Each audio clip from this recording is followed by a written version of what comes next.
All right, hi everyone. It is June 28th. It's Monday afternoon, almost 3 o'clock. So hopefully you guys are having a good start to your work week.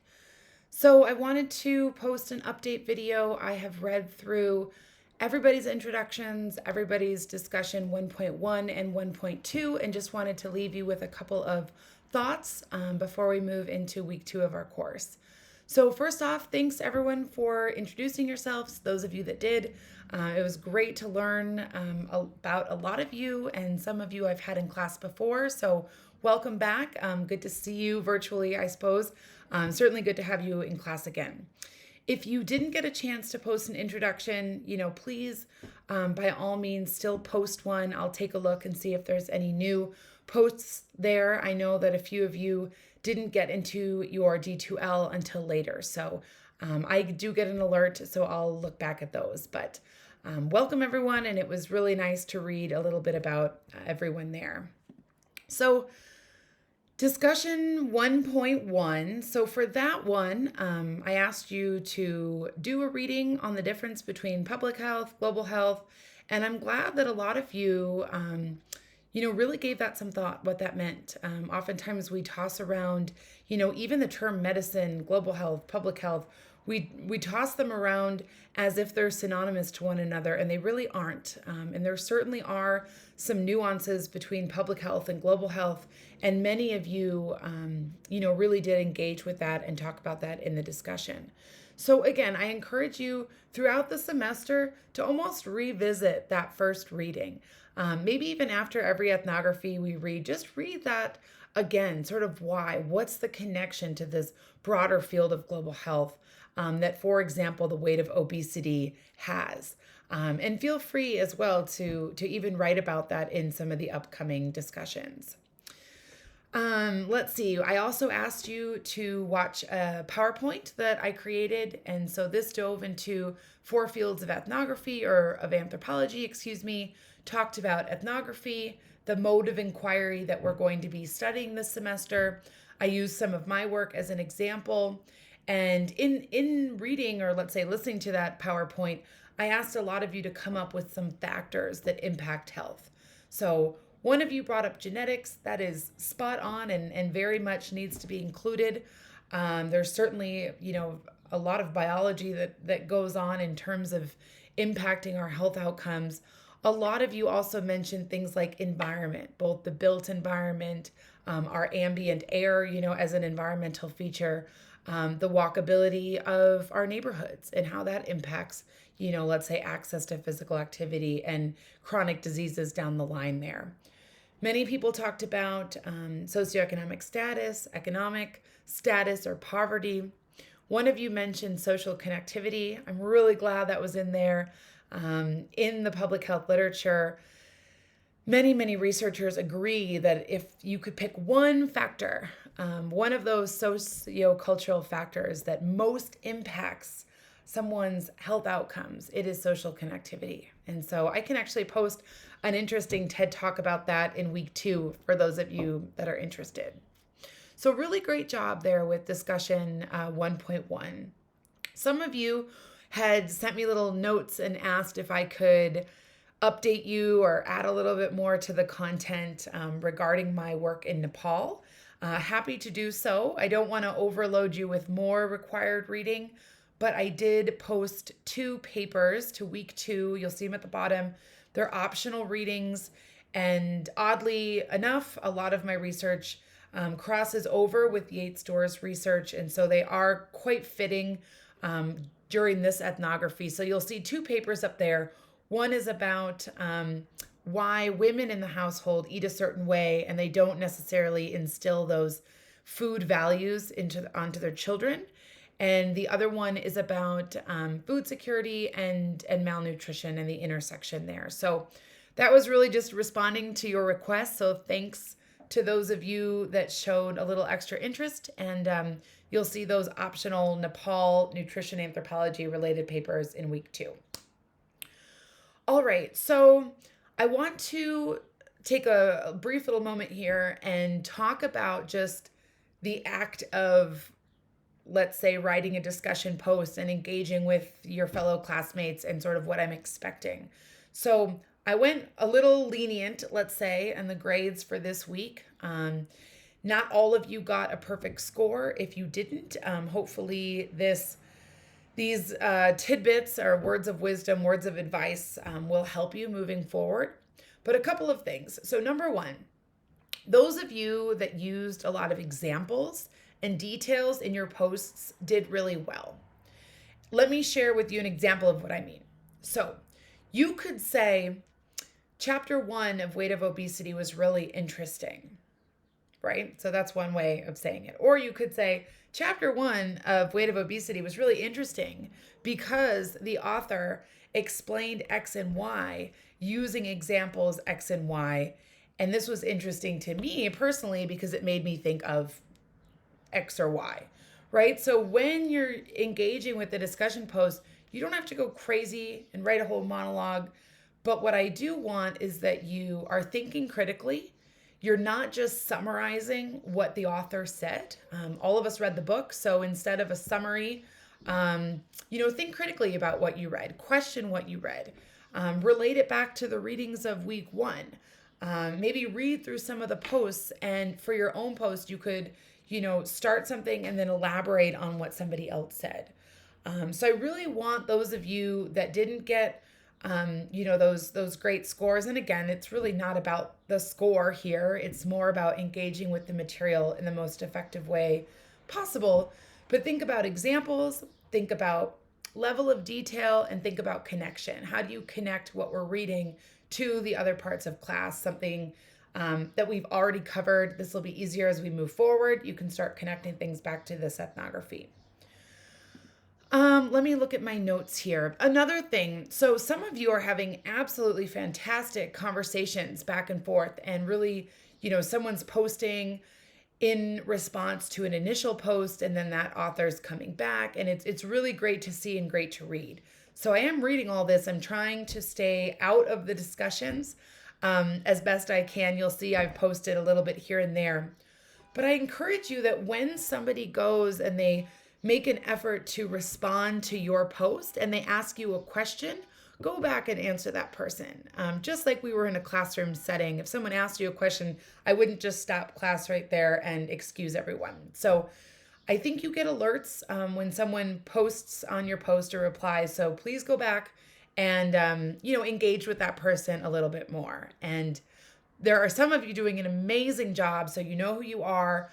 Keep up the good work. But for the rest of you, just see if you can, just engage with your classmates on a slightly deeper level, when it comes to these discussions. All right, let me see how much time. We've got 8 minutes. Okay, so a couple of things content-wise that I wanted to talk about. So and I saw this a little bit more in discussion 1.1, but I want us to be really careful not to generalize. I would very much encourage you not to generalize when it comes to an entire population, an entire country. You'll see this, that as we read these ethnographic texts, that there is variance even within small populations, and that we want to honor that, and we want to have our writings and our discussion posts reflect that. So I would encourage you not to say things like us in the US. And here I'm kind of now going a little bit more to discussion 1.2. So in some of the posts when you all were reflecting about Yates Storr's work in Guatemala, it was taking on a little bit more of this like us versus them tone. And what that does is it not only groups all of us here in the US as one, all experiencing the same things, coming from the same culture, engaging in the same behavior, but it also groups everyone in Guatemala together. And so I just encourage you all to minimize the generalizations when you're writing. And that's hard. Maybe first try to minimize the generalizations in your thoughts about the book, and that might come out in your writing. Another tidbit I wanted to talk about is the use of quotes. So you all did such a great job engaging with Weight of Obesity. I'm so happy that a lot of you, flat out came out and said that you really enjoyed the reading. I think it was Timmery who said fascinating and frustrating. Those are two words I myself would use to describe this book. It is both of those things, and it will continue, I think, to be both of those things throughout its entirety. But back to my quotes piece here. I do encourage you to use quotes, but I don't want your posts to become a string of quotes to answer the question. Again, I've read this book multiple times.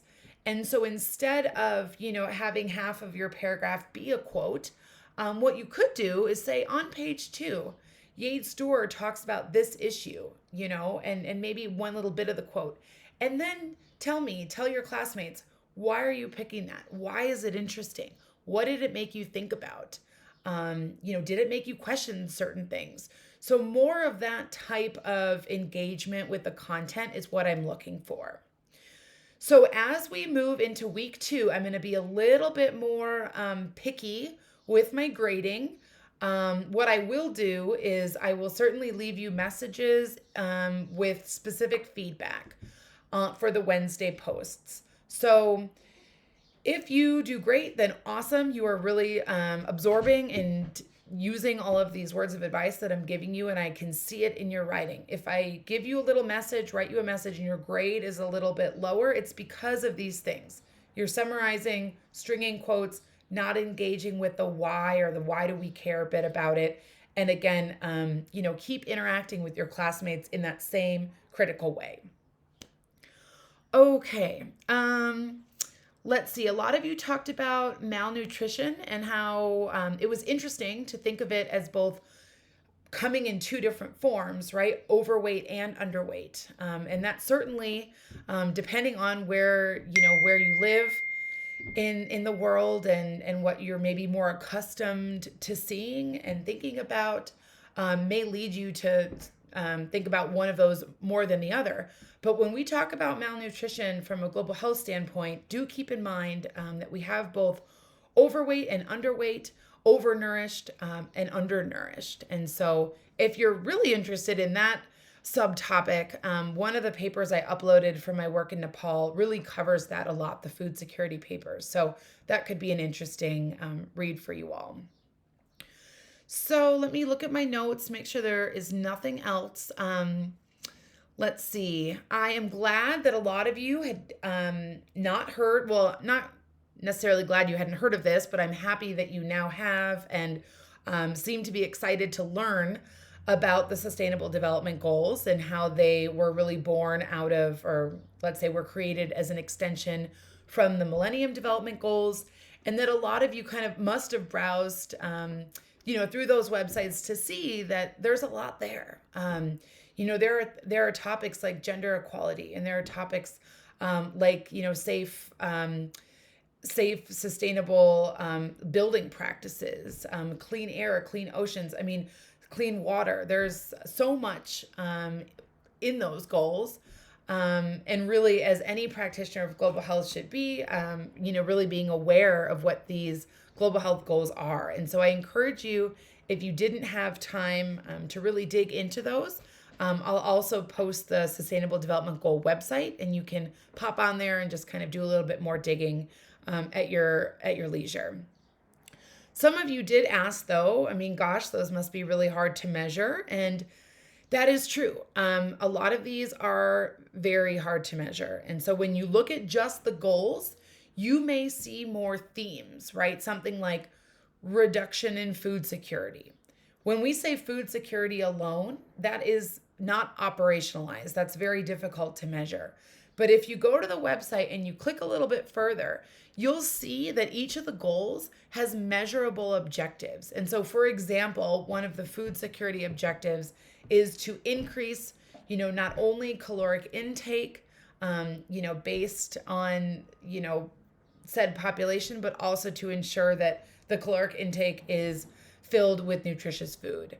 So again, for those of you that were wondering how those are measured, I'll post the website, and then you do a little bit more digging and you'll see that each goal has these objectives that are operationalized, which is basically the term for, is it quantifiable? Can we measure it?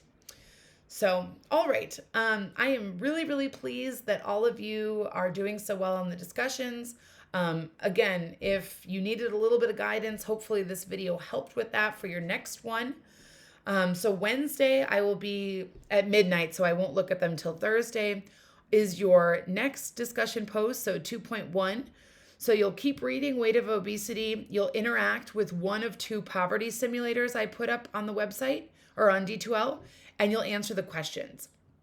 And I wasn't sure if anyone was interested in this. If nobody joins, that certainly will be telling of the interest level. But I did set up 2 different times where we could all hop on a Zoom and discuss the Weight of Obesity book.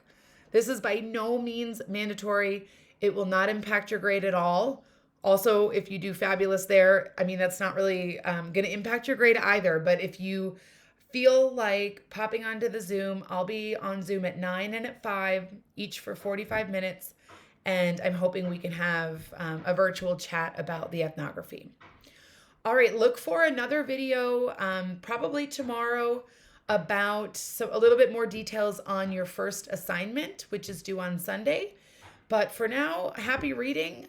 Great job engaging with the material. And please, as always, email me if you have any questions. Take care.